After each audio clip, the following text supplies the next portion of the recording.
Oh, come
Man, alright. Magandang umaga sa ating lahat.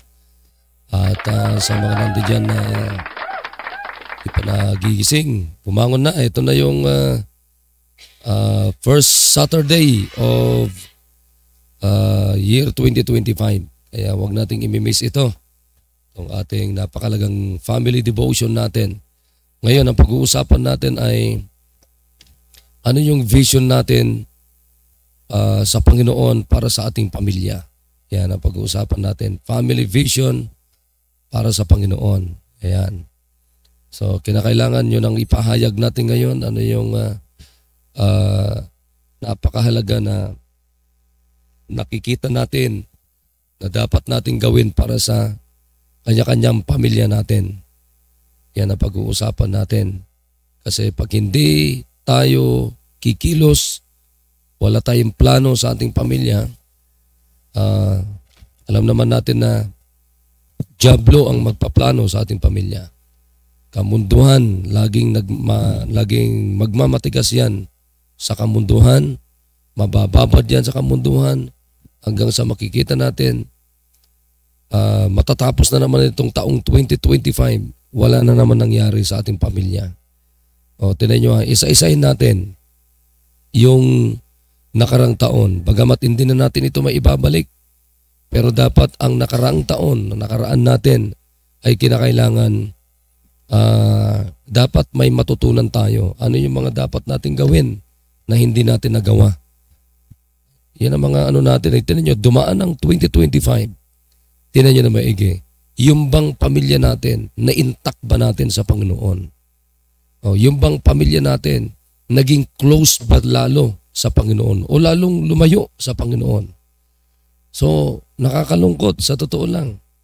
Sasabihin ko sa inyo, kahit gaano kakumpleto ang material na bagay na meron sa inyo, kung ang pamilya naman natin hindi naman naging malapit sa Diyos, hindi man lang natin nabuo sa Panginoon, para saan yung mga pera natin? Samantalang dapat ang pera natin, gagamitin natin yan para mabuo natin sa Panginoon. So, para worst come to worst, mga kapatid, at least pagdating sa kalangitan, pagdating sa langit, kumpletong pamilya natin sa langit. Kasi alam nyo, nakita ko ito. Ito ang hindi masyadong pinapansin ng karamihan. Maging kayo mga miyembro, hindi nyo pinapansin ito. Masyado kayo nakafocus sa pera, masyado kayo nakafocus sa kamunduhan, na hindi nyo iniisip, pinapansin masyado yung sinasabi kong kinakailangan ma-intact natin yung pamilya natin na naglilingkod talaga sa Panginoon, matapat na naglilingkod sa Panginoon. So yun dapat ang makita natin. Ngayon dumaan na yung 2024. Pero anong nangyari? May nangyari ba ng ating pamilya ay nagkaroon ng closeness sa Diyos? Yung bang mga pamilya natin, mga kapatid, ay nagkaroon ba sila ng ministry sa ating simbahan kung saan tayo dinagdag ng Diyos, where we belong? Tandaan niyo mga kapatid, if you are a member of this church, you are now a member of Christ's body. Then if you are a member of Christ's body, huwag tayong lalayo, huwag tayong hihiwalay. Miyembro ka nga yan sa katawan ni Kristo. Tapos hihiwalay ka. Kasi nakita ko, may mga the whole December, mga kapatid, nakakalungkot. Pambihira. May mga nakikita ko na hindi ko alam kung talaga miyembro sila talaga dito. Kasi nagkaroon sila ng sarili nilang activities. Hindi na sila halos nagpakita ng December 2025. Wala na talaga. Hindi na sila umattend ng mga services. Wala na, talagang dead talaga sila. Patay talaga. So wala na talaga. Totally as in wala. So anong nangyari? Nagkaroon sila ng sarili nilang Christmas celebration. Hindi ganun because you are a member of Christ's body. So hindi ka dapat iiwalay. Di ba? Nagbakasyon na sila, pumunta na sila sa kanyang-kanyang, doon sila sa bahay nila. Sabi ko nga, sa comment ko kahapon kung nabasa ng iba, Anumang activities natin na hindi naman konektado sa Panginoon, for what? Para sa Panginoon yun. Para saan yun? It's useless. Oo. Kasi dinagdag na tayo sa katawan ni Kristo. Tinan natin. Ito nga lang. Anything, tingnan mo nga yung body parts mo. Yung body parts mo, mga kapatid, na ano ba natin yon? Isipin mo kung merong bahagi sa katawan mo na humiwalay. Tingnan mo nga kung anong buhay. Halimbawa, humiwalay yung katawan mo kung anong buhay. Walang silbi. Walang silbi yun. Humiwalay yung kamay mo. Di walang silbi. Diba? So sana makita natin yon. Kaya ngayong umaga, yan ang tatalakayan natin. Ano ang vision ng bawat tatay ngayon sa inyong pamilya? Anong vision nyo sa Panginoon? Anong vision nyo sa ministry nyo? Kaya kagabi, yan ang pinag-usapan namin, mga staff meeting. Kaya kayo mga wala. Di bale, nagpahayag pa lang naman ako bakit kinakailangan magkaroon ng vision. So sa Sunday ng hapon, yun ang pag-uusapan natin. Pero ito mga kasama ko dito, at least maririnig nyo na sila.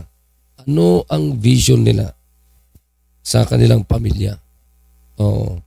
Kaya pag sinabi nating vision, ay ito yung nasa sight natin mentally. Nakikita natin sa isipan natin. Sa Bible kasi, tinayo, ako na lang mauna at dadagdagan ko ulit mamaya. Magsalita. Okay? So, tuloy-tuloy na lang tayo kasi sayang yung oras. Sayang yung oras. So, pag sinabi nating vision is a sight mentally. Kasi tingnan nyo dito sa Proverbs 29:18. Sabi dito, where there is no vision, the people perish.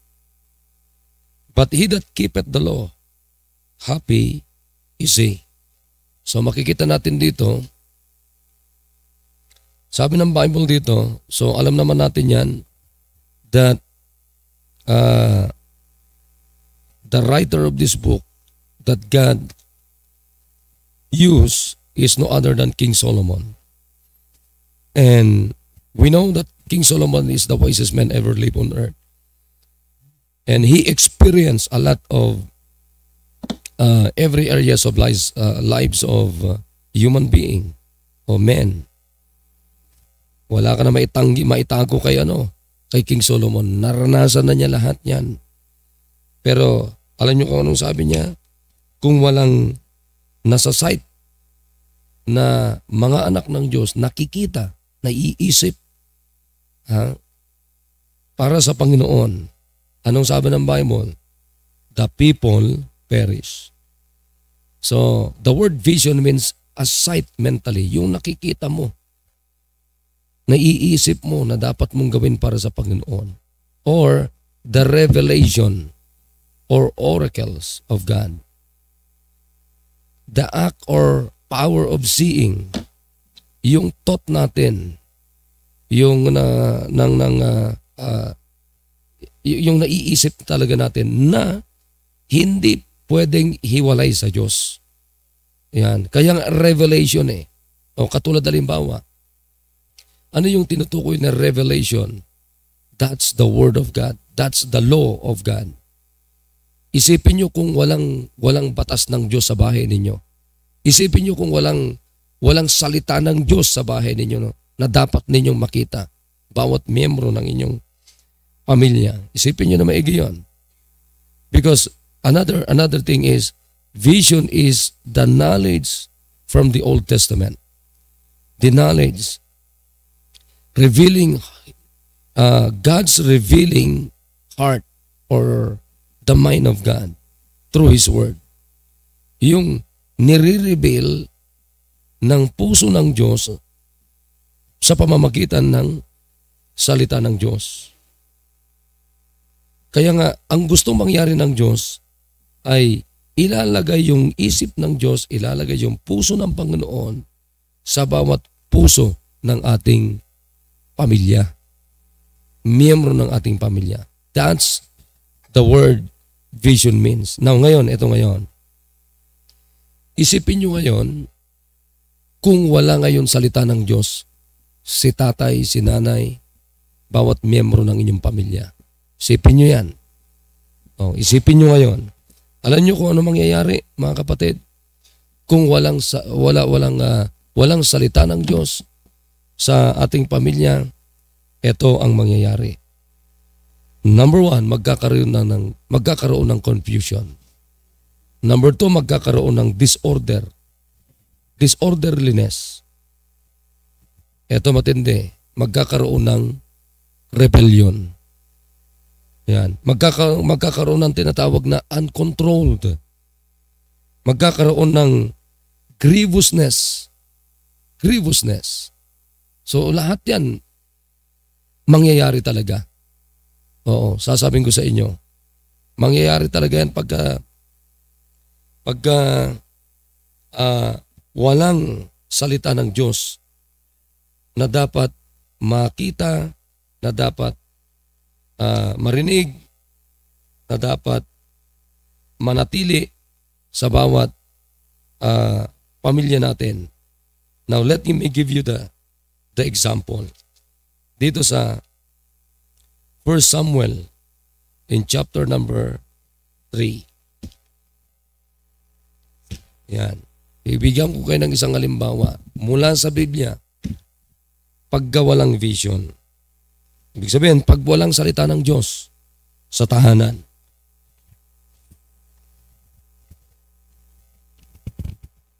Okay, sabi dito sa chapter 3 in 1 Samuel, sabi ng Bible dito, in verse number 1. Okay, tinan nyo ha. Sabi ng Bible dito, and the child Samuel ministered unto the Lord before Eli, and the word of the Lord was precious in those days. Tinan nyo na maigi. Was precious in those days. Pero anong problema? There was no open vision. Walang vision. Ngayon, ang tanong ngayon mga kapatid, sapagkat walang salita ng Diyos, samantalang sabi ng Biblia, ang salita ng Diyos ay napaka-precious. Precious, mahalaga. Ngayon, ano ngayon ang nangyari sa pamilya ni Eli? Yan. Ano ngayon ang nangyari? Alam niyo kung ano nangyari sa pamilya ni Eli? Ang nangyari mga kapatid ay nagkaroon ng tinatawag na grievousness. Nagkaroon ng disorderliness. Nagkaroon ng confusion. Nagkaroon ng uncontrolled. Nagkaroon ng rebellion. Kaya makita nyo, anong nangyari sa pamilya ni Eli? Di ba? Kung babasahin natin ito, punta tayo sa verse number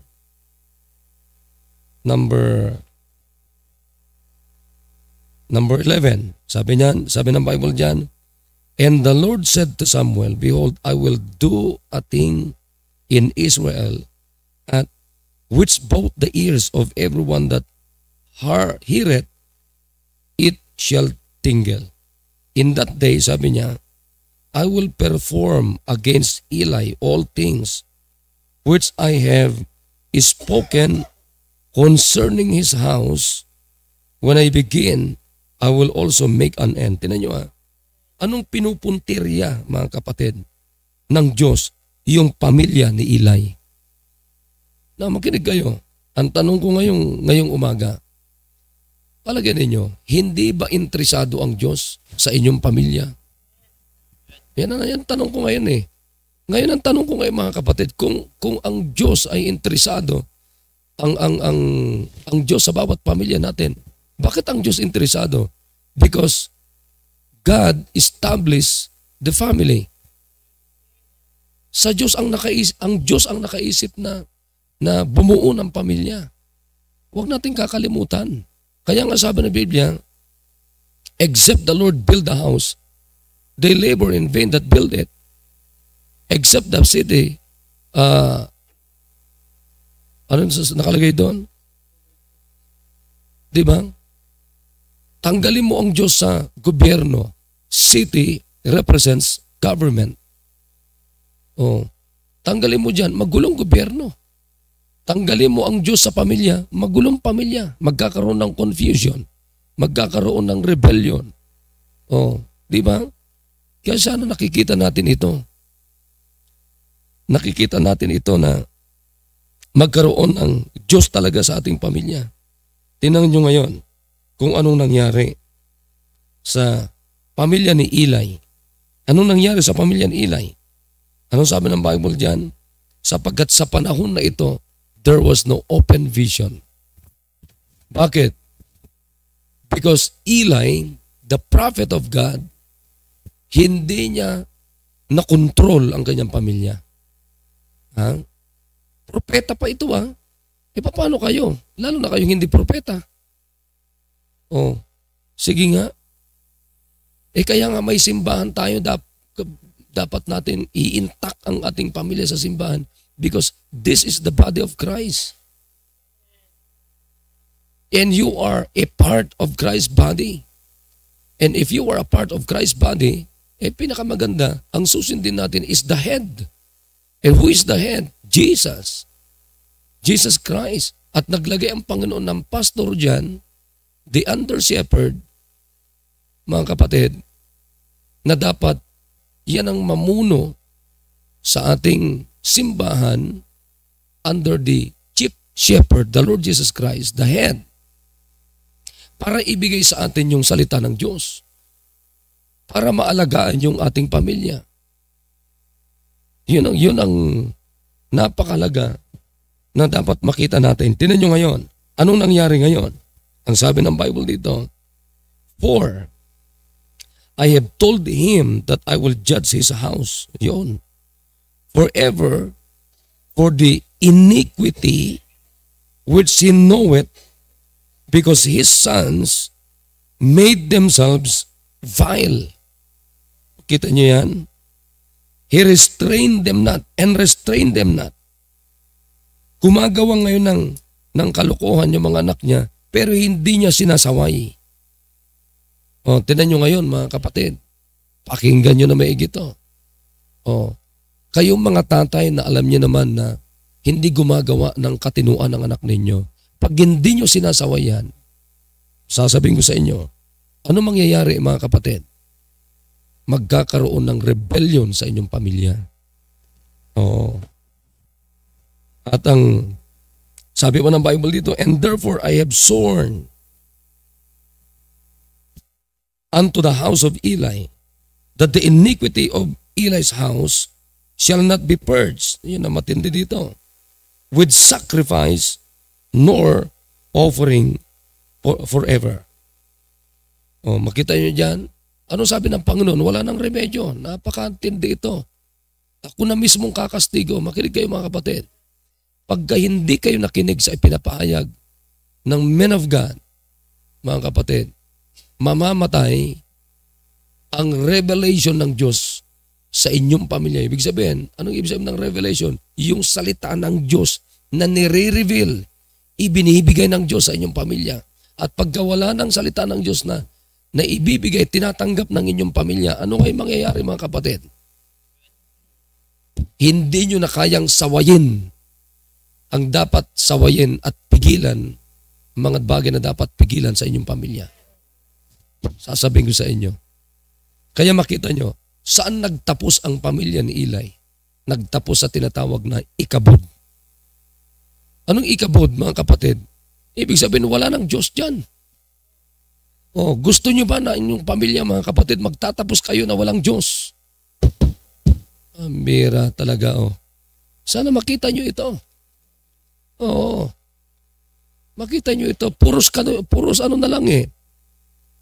Puro kayo lang dyan sa village. Tinan nyo. Oh, tama-tama, nandito yung presidente, si Brad Tom. Oh, makita nyo, may mga pamilya dyan na hindi na halos sumimba. Hindi na kayo nagpakita dito ng the whole December. Oh, hindi na kayo nagpakita dito hanggang ngayon. Hindi pa kayo nagpapakita. Alright. Ngayon, ini-ignore nyo lahat ng mga bagay na yan. Pero, mga kapatid, kung nakikita nyo ngayon, naririnig nyo ngayon itong kapahayagan ko ngayon bilang pastor na itinalaga ng Diyos sa ating simbahan. Ito, makinig kayo. Baka magtapos ang inyong pamilya sa ikabud na pamilya. Oh, sige, wala kayong amen sa sinasabi ko. Hindi man kayo interesado. Pero nasa sa inyo yan. Oh. Kaya, ito, alam to mga anak ko yan. Pambira, basagang kami ito mga anak ko. Oh. Pero hindi ko pwedeng at least, ginawa ko yung tungkulin ko. Pag hindi nila sinunod yon, hindi ako kakastiguhin ng Diyos. Sila ngayon. Oo. Sila ngayon. Kaya, kinakailangan gawin ko yung dapat kong gawin bilang leader ng pamilya. Kaya kayo mga nakikinig, sige, maaring may pera kayo, maaring may sasakyan kayo, maaring may bahay kayo, may pera kayo sa bangko, maayos ang trabaho nyo, kumikita kayo ng dolyaris, kumikita kayo ng limpak-limpak na pera. Pero malungkot yan, wala ka namang limpak-limpak na kinikitang pera eh. Wala ka pang Diyos, yun ang matindi, malupit. O, di ba? Ay, kahit may Diyos ka, may pera ka, may Diyos ka, wala ring kwenta yun. O, tignan nyo, nasa ngayon yung pamilya nyo. Nasa ngayon yung pamilya nyo. Wala ring kwenta yan, mga kapatid. Hindi mo kayang sulsulan ng Diyos. Oo. Hindi. Hindi po politician ng Diyos. At pag nagloko ang anak mo, nako, sasabihin ko sa inyo, hindi mo kayang palitan ng pera yan. Yung puso ng anak mo na sinira ng kamunduhan, hindi mo kayang yan. Hindi mo kayang kumpunihin sa pamamagitan ng pera. Hindi. Maniwala kayo sa akin. Isa lamang ang pwede mag-aayos dyan. Walang iba kundi salita ng Diyos. Paano ngayon maayos? Walang salita ng Diyos ang bahay ninyo. Di ba? No open vision. Katulad ng pamilya ni Eli. Kaya makita nyo, hindi na ayos yung pamilya ni Eli. Hanggang sa nalusaw. Mga kapatid, yung pamilya ni Eli. Ngayon, yung po ba ang gusto nyo mangyari sa inyong pamilya? Kayo mga nakikinig dyan sa mag-comment kayo. Kung talaga nakikinig kayo. Oo, maganda rin, mag-comment kayo. Ang tanong ko ngayon, tama-tama, bilang pagsisimula ng ating yun po ba ang gusto nyong mangyari sa inyong pamilya? Katulad ng pamilya ni Eli. Kaya ngayon, mga kasama ko dito, sila ang unang mariringgan natin ng ano yung vision nila, ano yung nasa sight nila mentally mula sa salita ng Diyos na dapat nilang gawin sa kanilang pamilya sa taong 2025. Kaya nga kagabi pinakita ko sa kanila ano yung picture ng ating trabaho sa ating simbahan. Pinakita ko sa kanila. Di bali kayo mga wala sa staff, uulitin ko ulit sa linggo. Sa staff meeting. Uulitin ko ulit yan. Kasi maraming wala. Answers lahat. Hindi kayo dumalo. Sabi ko may meeting tayo. Alright. Anyway, uulitin natin yan. Ngayon, ano yung mula sa mga kasama kong ito, ano yung nakikita ninyo, nasa sight ninyo, mentally, para sa pamilya nyo, na dapat ninyong gawin, na hindi nyo nagawa nung nakaraang 2024. Ako talagang ngayon, Ang gagawin ko ngayon sa mga anak ko, tututukan ko talaga sila. Hindi po pwedeng hindi tututukan. Oh. Konting mali, kinakailangan itutuwid na. Kasi pag yung konting mali, alam mo, nakikinig ako doon sa isang interview ng isang basketball player, PBA, coach ng PBA player. Alam mo, maganda yung sinasabi niya eh. Sabi niya, pag kang mali, nakasanayan mo, magiging tama yon. Ano yon? Coach ng ano yon? Basketball team, PBA player, PBA. Unbeliever yon, pero meron siyang kaisipan na ganon. Ulitin ko ha. Ano sabi niya? Pag kang mali, sabi niya, nakasanayan yon, magiging tama yon.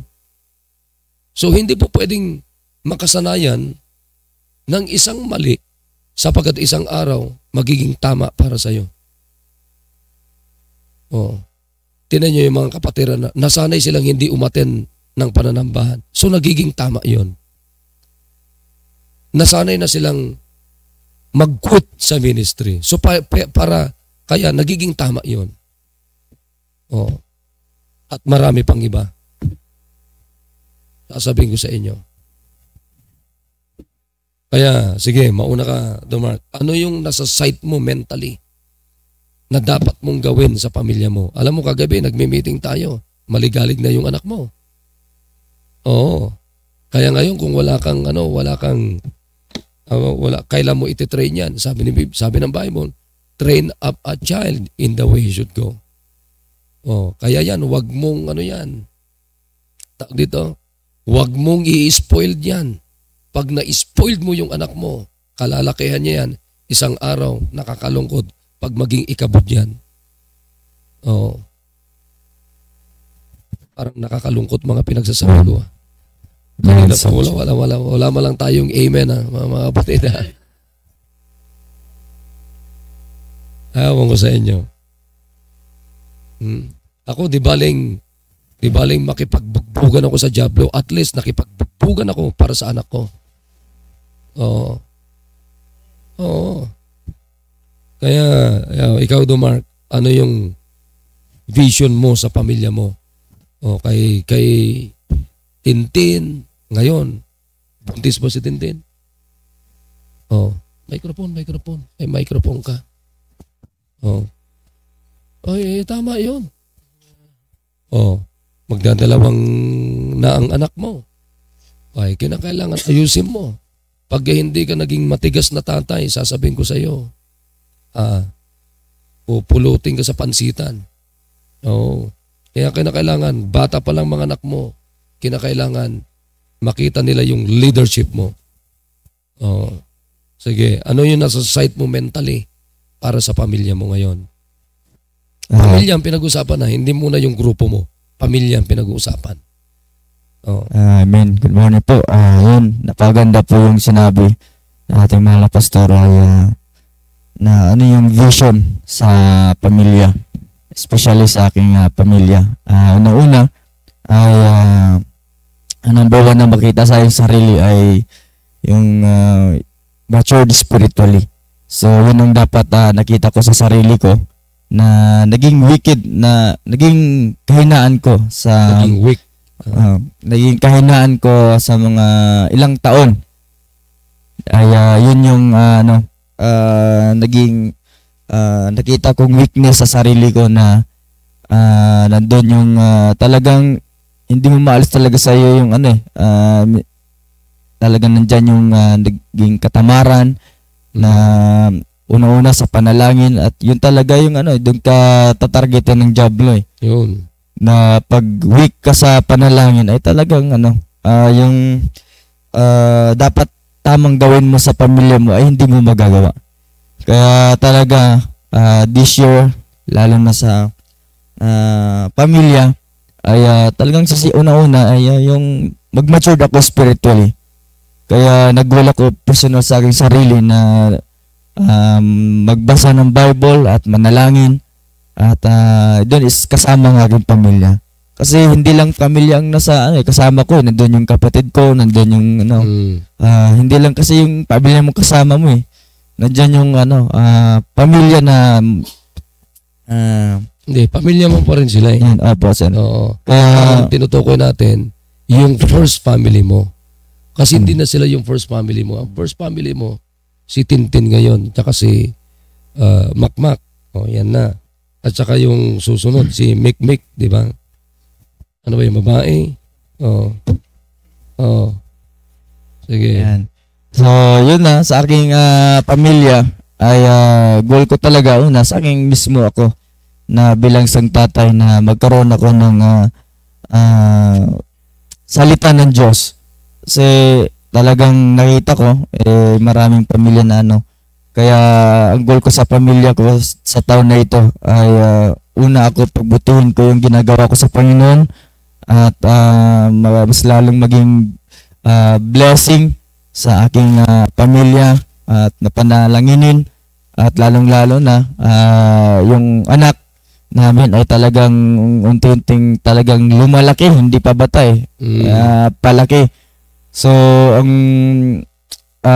dapat na makita ko bilang isang tatay is yung lalaki sila na yung nakikita nila ay talagang tatay na naninindigan ng salita ng Diyos. Kaya ako bilang isang tatay ay goal ko na wala akong maipakita sa kanila na dapat maging rebelde isang araw sila. Kaya talagang ipapakita ko sa kanila habang lumalaki sila na lalong-lalo na sabi mag-asawa, hindi mo dapat papakita na sa harapan ng bata nag-aaway kayo. Yun. Kasi mahirap na yun, nakikita ng anak mo na nag-aaway kayo, nagsisigawan kayo, ay nagsasakapakan kayo, pero hindi maganda yun. No, hindi maganda sa nakikita ng anak, gagayahin din niya yun. Kahit bata pa, bilis nilang matuto eh. Kahit konting bagay lang, matutunan agad nila kahit bata pa.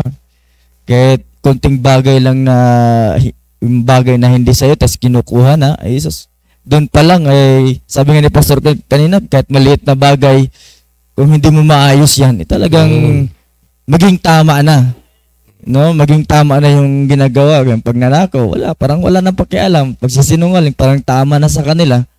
Wala nang nakitang kaayusan sa pamilya. Kaya yun ang goal ko na talagang mismo sa aking asawa ay napakita ko sa kanya na yung pagiging isang good husband sa kanya. Mapagmahal na asawa at maging blessing sa anak. At nandun talaga yung magtulungan. Kasi shared responsibility. So sa anak kasi talagang nandun talaga yung pagtulungan nyo dyan sa hindi lang si nanay, hindi lang din kay tatay. Kaya talagang yung obligation bilang isang tatay ay dapat gawin. Especially na sa ministry, yung nakita ko ay yun ang nakita kong blessing din sa buhay ko bilang isang tatay ay may ikinabibilangan akong simbahan. No? May tamang pastor na talagang nandun yung pag-i-encourage, pag-correct ng tama sa pamilya. Kung ano dapat ang tamang paglilingkod sa Panginoon kasama ang pamilya mo. Kaya talaga sa araw sisigapin ko na yung mga anak ko ay talagang maging faithful sila sa Panginoon. At yun din ang ipapakita ko sa kanila na maging faithful ako. At yun ang pinapasalamatan ko na ako ay nandito na sa simbahan. At meron na akong guide na ituturo sa kanila. Hindi na ako pabarabara saan ako kukuha kung anong ituturo ko sa kanila. Dito napapakinggan na natin sa simbahan. So, yun ang laging tanong, paano natin i-apply yun? Yung mga narinig sa ating pamilya. Katulad ngayon na pinag-usapan natin na paano, ano yung vision natin. So, may vision ka, kung hindi mo naman gagawin, wala rin kwenta. Kaya talaga, kailangan talaga nating ipanalangin. Una-una, panalangin ang pamilya, araw-araw yan, gabi-gabi, panalangin. Kasi talagang ang Diablo ay unlimited yan, laging active yan na nagbabanta para tayo ay sirain ng ating pamilya.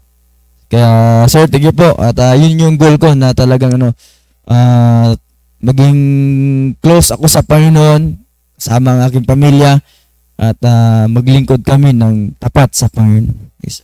Alam mo yan, si Makmak, ang pagtitrain kasi, hindi pag malaki na, hindi. Bata pa lang ititrain mo na siya. The best na pagtitrain sa bata, sa tao, ganyang edad. Kaya dapat talaga may kalalakihan siya. Alam niyo, minsan may nakikita ko sa inyo to which hindi niyo dapat gagawin. Kasi pag nakalakihan ng bata yan, katulad halimbawa, minsan kinukuha niyo si Makmak. Tapos pag kami nagpaiyak sa kanya, papaluin niyo yung matanda. Ipinapakita niyo na, ewan ko kung anong gusto niyo ipakita doon, mga kapatid. Alam niyo, ako naman na nakikita ko doon, pag ginaganon niyo, ini-spoil niyo yung bata. Maniwala kayo mga gumagawa niyan. Oo. At pag na-spoil niyo yung bata, kayo ang contributor ng pagmapandikas ng ulo yung batang yan. Paglaki niyan. Oo. Alam niyo, pinakamaganda, matuto tayo kahit bata yan. Ano yung ginawa mo? Mali. Huwag mong gagawin yan, ha? Bakit ka umiiyak? Anong iniiyakan mo? Laruan? Hindi sa'yo yon. Huwag mong kunin. Di ba? Nako, sinasabi ko sa inyo, merong ganyan yung prinits ni pastor na nasanay siya sa ganon, sinanay niya yung nanay niya na ganon. Pag may gusto nung bata daw yung anak niya, pag may gusto siya, kukunin yung nanay kahit hindi kanya. Kukunin ng nanay. Pag umiyak yung anak, kukunin niya kahit laruan ng ibang bata. Hanggang sa isang araw, mga kapatid, isang araw, nakapatay ngayon yung anak niya.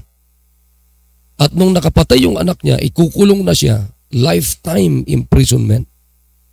Alam mo, sabi ng anak niya, bago sa ikulong, sabi niya, hindi sana ako magkaganito kung hindi ako in-spoil ng nanay ko. Kaya mag-ingat kayo. Kaya mga lolang spoiled, nag-i-spoil sa mga apo ninyo. Believe me, mga kapatid, mga lolo, mga lola, mga mananay, mga tatay, na nag-i-spoiled sa mga anak ninyo. Minsan pagka umiyak tanungin mo, bakit ka umiiyak?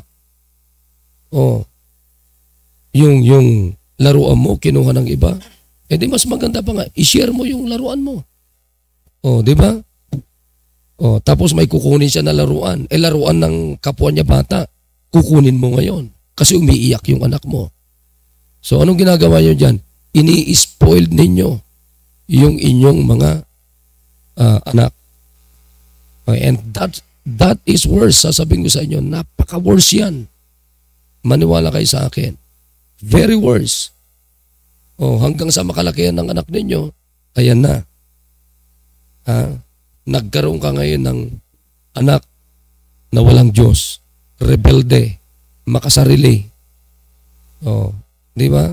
Lalo na pagka umiiyak yung bata, kukunin nyo kaagad. Eto ganyan-ganyan. Napakamatindi yan. Tanungin mo. Pag nadapa, bayan mo siya para matuto siya. Huwag lang matanggalan ng ulo. Nakukuha nyo ba yung sinasabi ko? Kaya dapat makuha nyo, meron kayong pattern sa pagpapatakbo ng inyong pamilya mula mismo sa salita ng Diyos, hindi mula sa emotion natin. Tinan nyo pag naging katulad tayo ng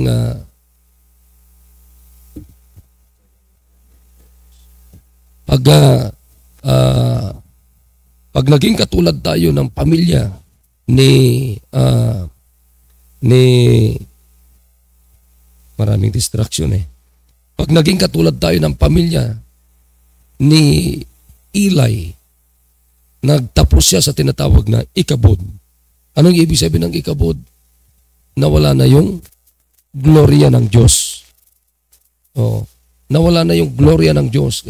Kaya yan ang mga kapatid, ano pang silbi? Ano pang ganda ng ating pamilya kung wala na dyan yung gloria ng Diyos? Ewan ko sa inyo mga kapatid. Magkaroon ka man ng magandang bahay, may sasakyan ka man or whatever, may pera ka man. Pero pag walang gloria ang Diyos sa bahay natin, walang silbi lahat yan. Walang saya ang pamilya. Sasabihin ko sa inyo. Kaya dapat panatilihin natin ang Diyos, ang salita ng Diyos sa ating pamilya. Oo. Sige. Very good. Linawin niyo yung vision niyo sa pamilya niyo ngayon. Amen. Okay, so I hope na tayo po ay natututo sa mga instruction o kaya mga naririnig po natin. Dahil napakalaga po yung tinatalakay natin about vision. Dahil sabi nga ng Biblia, without vision, the people perish. So, kasama na tayo doon, kasama yung pamilya po natin. Pag wala tayong, wala man tayong kaplano-plano, lalong-lalo na sa ating pamilya, sa paglilingkod sa Panginoon. Dahil yan naman ang pinaka-main thing na madala natin yung pamilya natin sa paglilingkod sa Panginoon. Amen. At napakaganda nga yung halimbawa ng ating pastor kahapon na kung saan ay maging yung ating pamilya, maging aking pamilya, hindi assurance na nakatira sa simbahan ay okay na. Amen. So, hindi po yun. Dahil pwede silang itali ng kamunduhan. Yun. Dahil lumalabas sila, pumupunta sila sa school, maging tayo ay lumalabas din tayo, ay pwede tayong ma-influensyahan sa labas. Ibig sabihin, ito yung mga nakatali sa atin pa rin. Kaya nga yun yung instruction kahapon na babasagin natin. Amen. Kung saan ay yan man ay nakatali ng mahigpit, ay talagang unti-untiin natin tanggalin yung tali nila at i-direct natin sila sa paglilingkod sa Panginoon. Amen. So unang nakikita ko na dahil ang the best example po natin ay wala nang iba kundi ang Panginoong Jesucristo. Nung siya ay nagturo, ay talagang andoon yung kanyang focus at saka yung pagmamahal. Ito siya isang kasangkapan po natin para ma-direct natin yung ating pamilya sa paglilingkod sa Panginoon. Dahil tama yung sinasabi ng ating pastor, pag sinanay na natin yung mga bagay-bagay na kagustuhan, dahil maraming kagustuhan ng ating miyembro ng pamilya Pag tinolerate natin yon at hindi natin sinaway o kaya sinupla yung ganong pamamaraan, ay talagang mawiwili sila sa ganong pamamaraan at hindi na sila nakafocus sa paglilingkod sa Panginoon. Kaya ito yung isang nakita ko na isang vision ko rin o goal ko sa aking sarili ay magkaroon ako ng focus sa pagtuturo, sa paglilid, at pagbibigay ng good example sa kanila. Amen. At ito yung isang ipaprioritize ko sa aking family para ma-build yung good relationship namin bilang isang pamilya at sa Panginoon. Amen. At ito yung goal ko na magkaroon kami ng compassion sa paglilingkod sa Panginoon. Dahil pag walang compassion sa kaluluwa o kaya sa tao, ay hindi mo sabi nga ng ating pastor kanina, just like the example, the family of Eli. Na akala natin ay okay na pag ang tatay at nanay ay naglilingkod na sa Panginoon. Pero paano yung mga anak? Paano yung mga apo? So kailangan i-direct natin sila sa tamang direction. So samahan natin ng focus at genuine na pagtuturo sa kanila at magkaroon, i-build up natin yung good relationship natin at saka yung pagmamahal natin sa Panginoon. Then another thing ay let's spend time together with our family. Dahil Amen. Pag hindi natin sasamahan ay sabi nga palagi, narinig na natin to, ay sino ang sasama sa kanila? Tandaan po natin ang joblo ay talagang 24 hours nga sabi ng palaging naririnig po natin na walang tigil ang joblo na manira sa ating pamilya. So, ibig sabihin ay 24 hours binabantayan. Amen. Nakatingin siya kung may butas na pwede niyang pasukan ay talagang pinapasukan ng dyablo. Kaya let's spend time together with our family. Yun. Kung kailangan samahan natin sila at bantayan natin sila at maganda na sama-sama ang buong pamilya sa paglilingkod sa Panginoon. Dahil yun yung the best. Dahil pag nalingat ka lang ng konti, natin isang example, pag pumupunta sila sa school, ano ang activities nila sa school? Hindi natin alam na iba pala ang pinupuntahan nilang school. Dahil pwedeng magturo ang kanilang mga barkada, pwedeng magturo yung mga gadgets nila. So kailangan bantayan natin, tanungin natin kung ano yung activities nila sa school. Dahil minsan marami silang kasinungalingan na sinasabi. Makita natin ay kung minsan ay nai-ignore natin yung mga bagay-bagay na yan. Minsan kasi mahirap magsalita. Minsan may nakikita tayo na hindi ka aya-aya pero ito yung napakagandang reminders sa mga magulang na bantayan natin at tanungin natin yung mga activities ng anak natin. And then napakaganda na every time na tayo po ay makikinig ng salita ng Diyos ay isama natin palagi yung ating miyembro ng pamilya. Ibig sabihin, tutukan natin. Let's hear and understand the Word of God.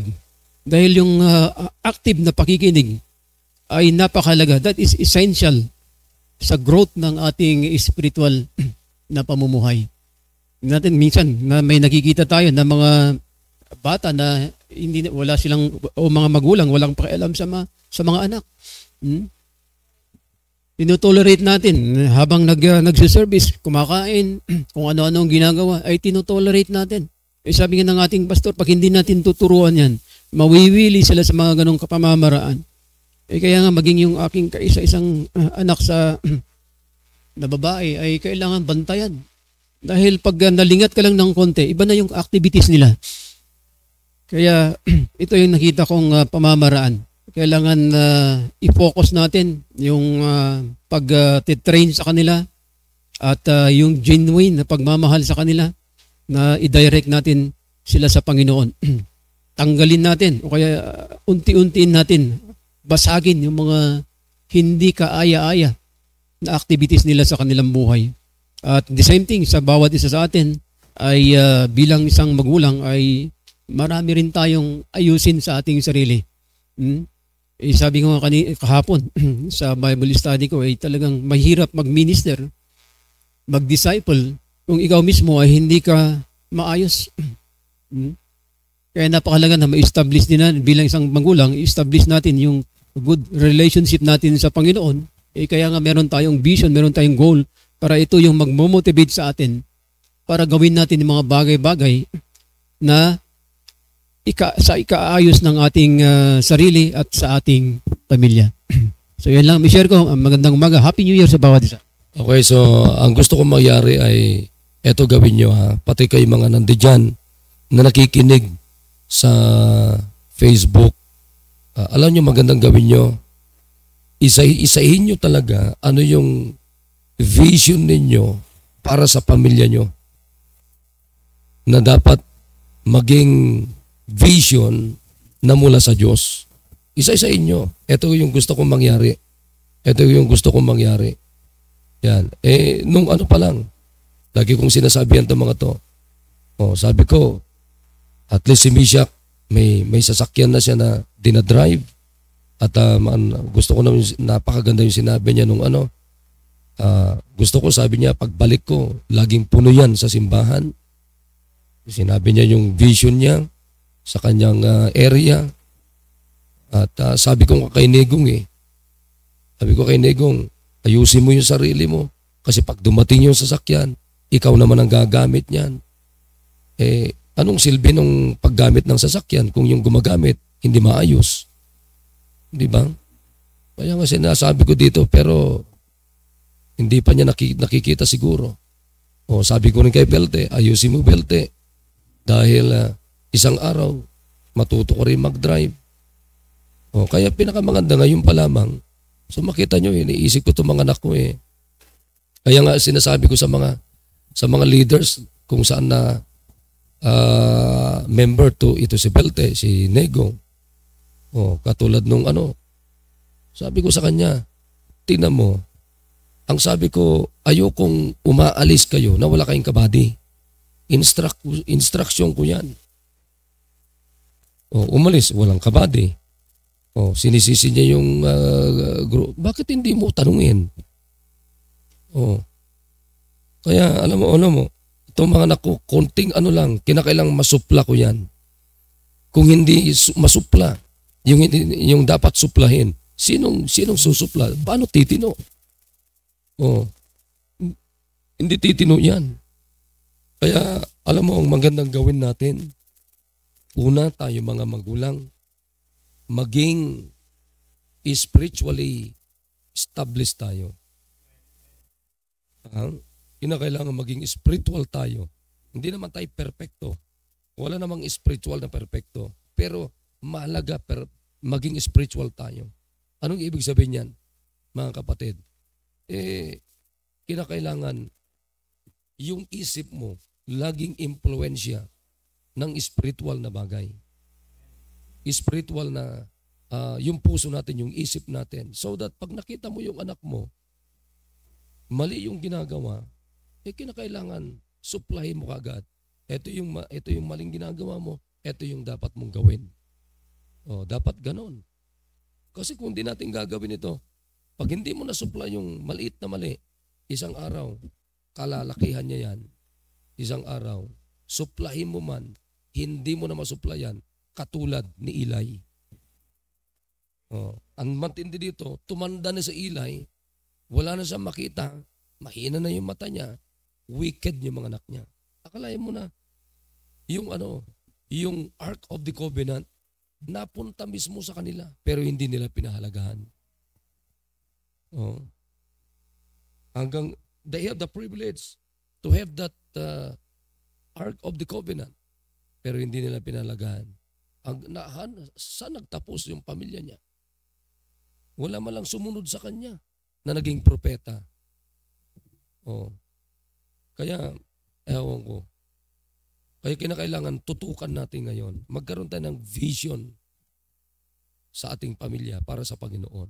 Kaya yun ang gusto kong linawin natin ngayon. Ayoko nang gamitin yung goal. Kasi nagiging gulagol eh. Vision ang gamitin natin. Kasi pag sinabi mong vision, wala namang masama sa salitang goal. Pero mas gusto ko yung vision. Pag sinabi mong vision, that's the revelation of God. Ano ang nakikita ninyo, nasa sight nyo mentally, na dapat yung gawin nyo, dapat gawin sa pamilya nyo mula sa salita ng Diyos. Yun ang magandang linawin natin. Sige, Bro Tom, ikaw naman. Amen. Thank you, sir. Where there is no vision, the people perish. At sa Christian family, na example yung ginagawa ng mga anak natin ay hindi natin sinasaway, ay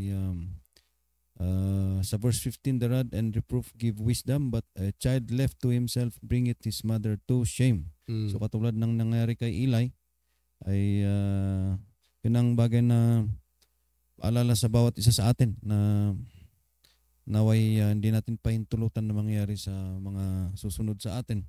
So ang vision ay it plays a vital role in an institution's success. So minsan yung mga investors tinitignan, ano bang vision ng company yan bago ako mag-invest. Yun, ano ang vision.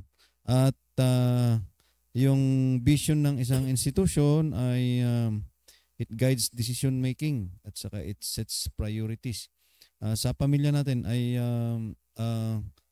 sa akin, sa pamilya ko, ini-emphasize ko yung importance ng church attendance. Kaya ngayon ang ginagawa ko, sinasama ko na sila sa Bible studies ko. Yun. At usar na rin talugan tapusin nyo pag uwi nyo, bago tayo tapusin nyo na yung mga assignments nyo para pag lumarga tayo. Last Thursday, napakalakas ng ulan. Pero sabi ko, itong maganda na training. um, umulan bumagyo, hindi dapat matigil ang gawain ng Panginoon. Yun.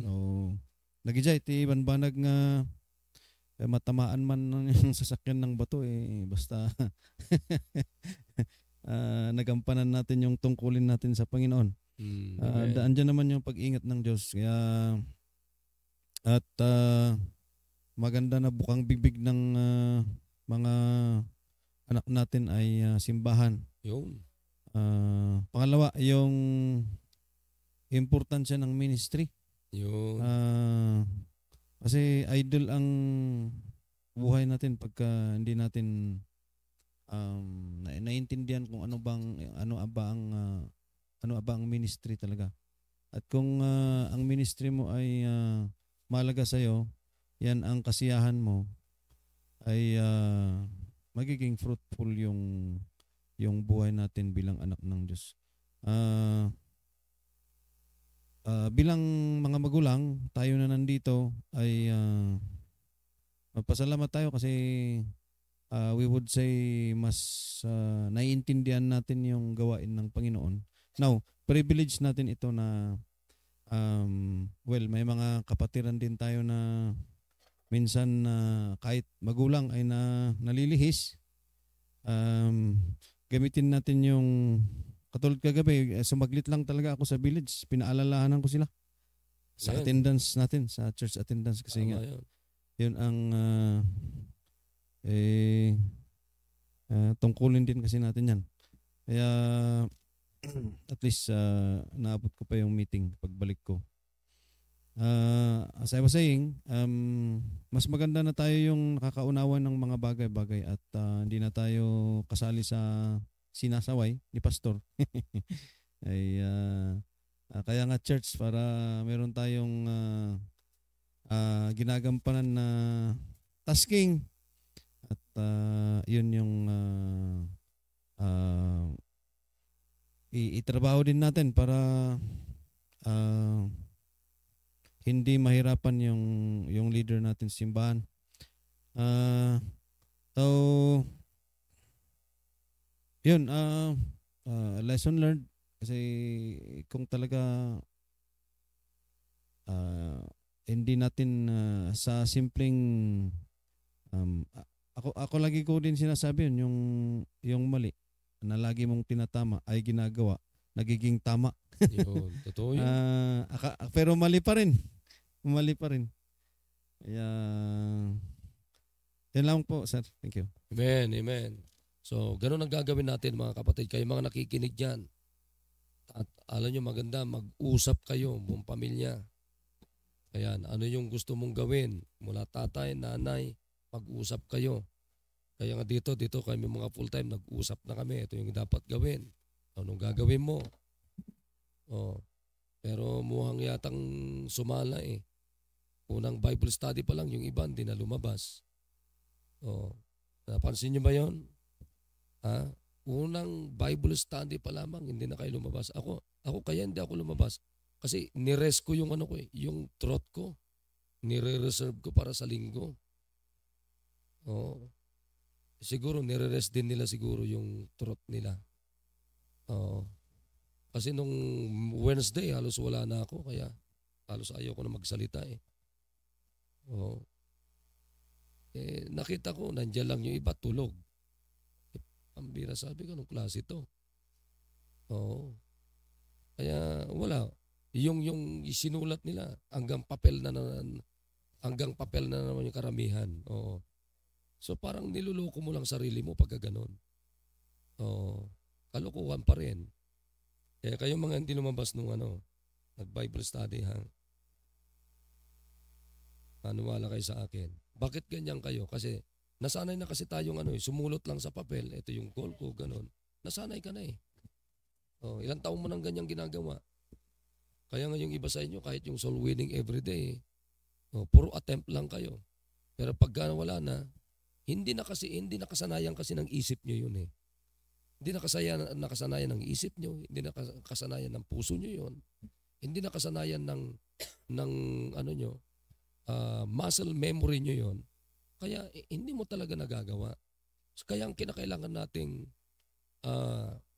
totohanin ang salita ng Diyos at ang salita ng Diyos ay siyang dapat maging muscle memory natin. Maging laman ng ating puso. Maging laman ng ating kaluluwa. Yan dapat talaga salita ng Diyos Kasi pag yan na yung puhunan ng kaluluwa mo, salita ng Diyos, yan na yung muscle memory mo, yan na yung heartbeat natin. Ewan ko lang sa inyo mga kapatid, hindi mo makakalimutan. Ulitin ko yung sinabi ko. Salita ng Diyos dapat maging muscle memory natin. Salita ng Diyos dapat maging heartbeat natin. Tibok na yan dapat ng puso natin. Yan na dapat ang buhay ng ating kaluluwa. Yan naman talaga. Anong ang pagkain ng ating kaluluwa? Word of God. Men shall not live by bread alone. Yan ang dapat makita natin. Kasi katulad yan, pambirang lungkot talaga ako, nakikita ko. Yung December talaga hindi na totally nawala na Di ba? Yung iba naman nagsarili. Hindi ganun ang miyembro ng katawan ni Kristo. You are a part of Christ's body. So, you need to be intact ka dapat doon. Kung anong galaw ng simbahan, ganun dapat ang galaw mo. Ganun dapat. Hindi ka pwede magsarili. Kaya ngayon, I hope ngayong umaga may natutunan tayo. Kaya ngayon ang sinasabi ko sa inyo, kaya sa linggo ng hapon, ang gagawin natin ay magkakaroon tayo ng testimonies. At ang magandang testimony na maririnig natin, ano yung vision ninyo ngayon? 2025 para sa Panginoon.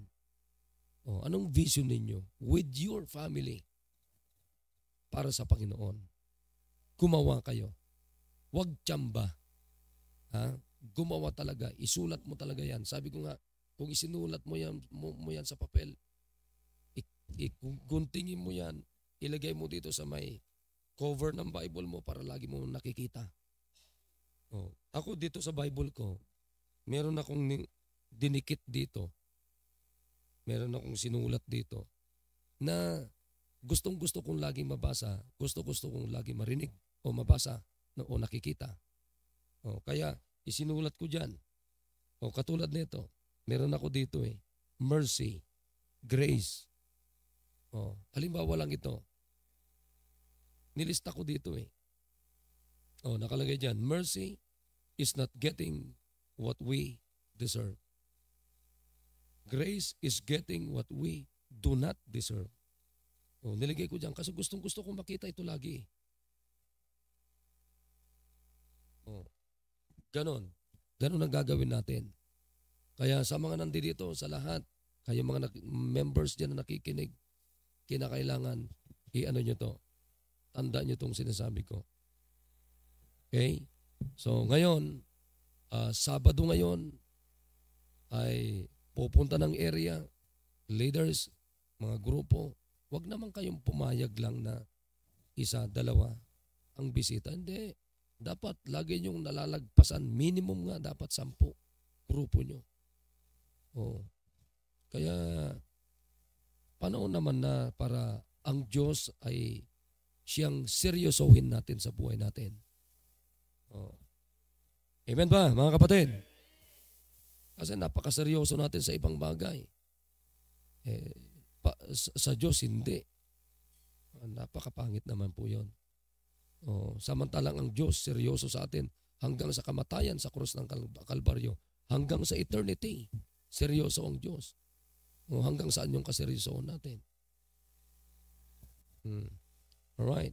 So, Sabado ngayon, mag-visit kayo, punta kayo sa area nyo, mag-involve kayo sa visitation. Bukas, mag-involve kayo sa pagsusundo. Tapos unang discipleship service, first Saturday ngayon. Huwag kayo mamawala sa pananambahan. Lalong-lalo na sa araw ng bukas. Huwag kayo mawawala. Okay. So kasama natin ngayon si Sister Emilia. So, ganun din sa iyo, Sister Emilia, gumawa ka ng vision mo. Lagay mo dyan. 2025 vision. Ayan. Lagay mo dyan. Sige. May gusto ko sabihin, Sister Emilia, anong vision mo ngayon para sa pamilya mo?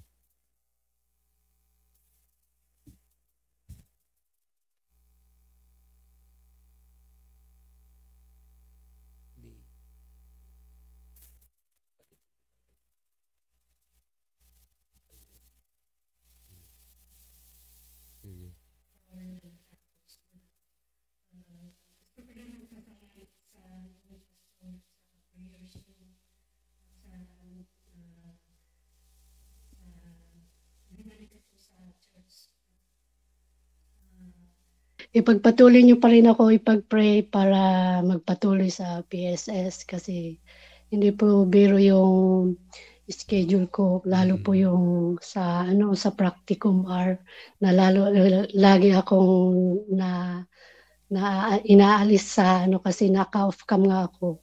At yung oras kasi na yun ay nandun po ako lagi sa kusina na nagluluto. Kaya ginagawa ko lang po ay nakikinig lang ako at pag may nag-uumpisa yung mga points, yung mga sinasabi ng preacher ay sinusulat ko naman. Pag hindi ko po na isusulat ay review ko ulit. Wow. So, yun po yung mahirap sa akin pero patuloy ko pa rin na pinagpe-pray na wala man sumagi sa akin na mag-quit ako kasi yun nga yung schedule ko, medyo conflict. Pero nagawa ko naman na. Second year naman na ako. So thank you dun. At ang vision ko naman ay talagang tutukan ko yung family ko. Unti-unti ko naman na sila nasisharean. Yung anak ko lang talaga na pilit ko talaga na mag-church sila para yung yung bumalik sila dyan. At yun lang po, Pastor. Thank you. Amen. Amen. Sige lang. Tuloy-tuloy lang. Kasama din natin sa Google Meet si Raymart na nasa good morning sa iyo, Brad. Raymart. Disciple na Judah. Yan. Okay, sige. Baka may gusto ko sabihin. May okay lang. Hawakan ko sa microphone niyo para Lagi ka lang Raymart para na-update ka sa additional spiritual upliftment din sa iyo. Thank you. Okay, so sa aking mga grupo ay sanayin po natin na mag-tune in, hindi lang makikinig. Mag-involve tayo, maganda makapag-Google Meet tayo, makapag-comment tayo para lalo tayong lumago. Dahil yan ito yung tayong pamamaraan para tayo mag-grow spiritually. Morning po. Meron lang akong basahin sandali. Sa Minister Virgin, naalala ko sa children's literature kung na ang bata ay may routine kung paano niya gamitin ang oras niya buong araw. Para hindi puro laro ang gagawin. Tama? For example, sa nursery, sabi niya, may mga activities siya for brain development. Tama. Kasi nakalakihan kasi puro laro-laro lang eh. Character development, activities, physical, from 2 years old pero pwede niyan matutunan sa house din. Tama. Hindi puro laro lang, hindi puro spoiled. Di ba? Dapat turuan din talaga dapat. Kaya pero alam nyo, eto sasabihin ko sa inyo, wala nang pinaka-the best na mag-develop kundi salita ng Diyos. Sundan lang natin to salita ng Diyos. Brain development, spiritual development. Alam nyo ba yung bata, pwede na ma-develop yung kanyang spiritual life. Bakit? Kasi ang tao, binubuo tayo ng dalawang being. Physical being, spiritual being. Kailan mo i-develop yung kanyang spiritual life? Pagkasin laki mo, late ka na. O, nako sinasabi ko sa inyo. Kaya, ayan. So, thank you sa mga nandito. Sabi ni Sister G, ay, amen po, Pastor. Yung natutuwa lang po ako sa mga apo ko kasi pagdating namin dito sa Pangasinan, tinatanong ng mga tao kung ano ang ginawa namin diyan sa Baguio. Ipinagmamalaki nila na galing kami diyan sa church. Wow. At ikinuwento nila mga activities diyan. Di katulad ng mga iba na umakyat ng Baguio na pasyalan lahat ang pinupuntahan. Kaya maraming salamat po, Pastor, at nandyan ang church natin na pinupuntahan namin tuwing umaakyat kami. Totoo yun. Hindi yung nakikita nila. At least dito may salita ng Diyos. Di ba? Punta ka sa SM, may salita ng Diyos ba doon? Wala nang salita ng Diyos, may gastos pa. No. Sabagay, hindi naman gastos yung pag nawala na tuloy. Sorry, nawala na tuloy yung mga comment eh. Ayan, hindi ko naman tuloy maisa-isa yung mga Okay, so I hope mga kapatid tayo ay masaya na meron tayong simbahan na walang ibinibigay sa atin kundi eternal na bagay which is the Word of God. Hindi ko man kayo mabigyan ng bilyon pero nabibigay ko sa inyo ang masigid sa bilyon, salita ng Diyos. Ayan, okay, so amen. Amen na lang ako sa sarili ko, hindi kayo nag-amen kay. Okay, so again, let's be excited for the whole day. Punta ng area, mag-involve. Tapos bukas, first Sunday, huwag kayong pumayag na malate kayo. Kaya mga leaders, nyo naman yung grupo nyo. Huwag naman kayong pumayag na lagi na lang kayong late. Depende kasi sa inyo yan, mga leaders. So, ganun din. First Sunday, huwag tayong pumayag na late. First Sunday, huwag kayong pumayag na walang madalang bisita. Kinakailangan pasayahin natin ang Diyos. Ayan, so panahon na, mga kapatid, para tayo ay huwag maging katulad ng pamilya ni Eli na mawala yung gloria ng Diyos. Okay, so muli, maraming salamat. Hindi ko na namin kayo maisa-isa.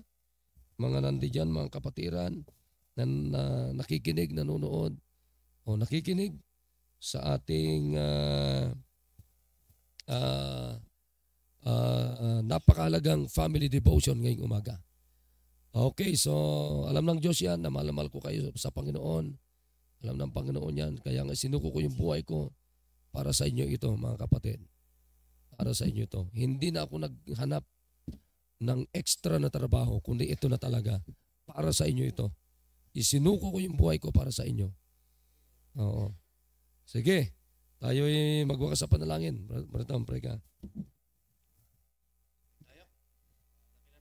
Mang banal na makapangyarihan sa lahat. Maraming salamat po muli, Ama, sa isang oras na family devotion, Panginoon. At bless niyo po ito. At nakakatulong to sa spiritual growth ng bawat isa sa amin, Panginoon. At sa wisdom na pinagkakaloob niyo po kay Pastor, salamat, Panginoon. Bless niyo po ang maghapon gagawin, even our discipleship service po mamaya. Tawad, Lord, sa makasalanan na gawa. Sa pangalan ni Jesus, Amen. Amen. All right. To God be the glory. And I love you all. Amen. God bless us all. Kita-kita tayo mamaya. At lalo-lalo sa araw ng bukas. Happy New Year sa ating lahat. Happy New Year. Amen.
things he hath taught us, great things he hath done, and great our rejoicing through Jesus the Son. But purer and higher and greater will be our wonder, our transport, when Jesus we see. Praise the Lord, praise the Lord, let the earth hear his voice. Praise the Lord, let the people rejoice. Oh, come to the Father through Jesus.